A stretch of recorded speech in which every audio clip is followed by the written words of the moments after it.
We are looking at the heart sounds of the mitral stenosis. Heart sound, the S1 is loud.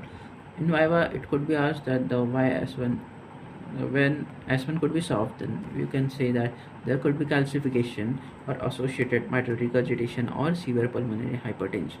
Now, if the coming to S2, if right ventricular failure, then there will be late P2 and the wide S2 spleen.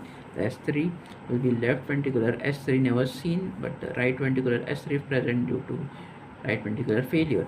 If S4 is present, it is due to right ventricular hypertrophy in the right ventricular but not in the left ventricle. Opening snap is present, and if it is absent, it is due to calcification and the severe mitral stenosis. The murmurs, we have the type, which type? Mid diastolic murmur with pre-systolic acceleration or accentuation. So if there will be atrial fibrillation, this pre-systolic acceleration will be absent. Okay, so site is the mitral area at the apex, radiation is not there, and the pitch is low.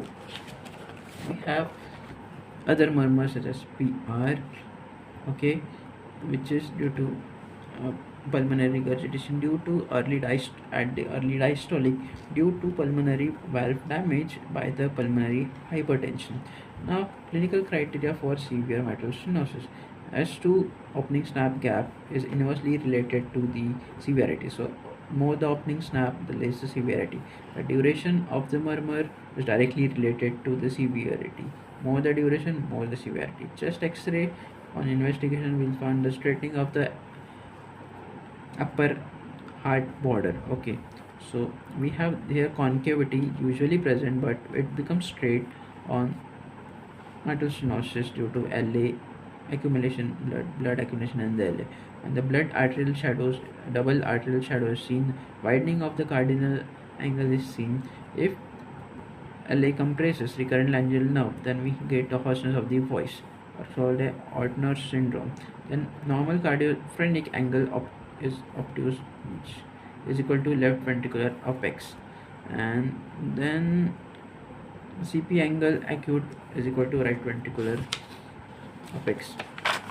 Cardiophrenic angle is acute, that is right ventricular apex. ECG, what is ECG?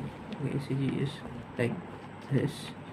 We'll do ECG, we'll do 2D echo. Severe mitral stenosis present, valve area is less than 1.5 centimeter square. Okay, valve in echo we'll say the valve area less than 1.5 centimeter square. Normally it's the 4 to 6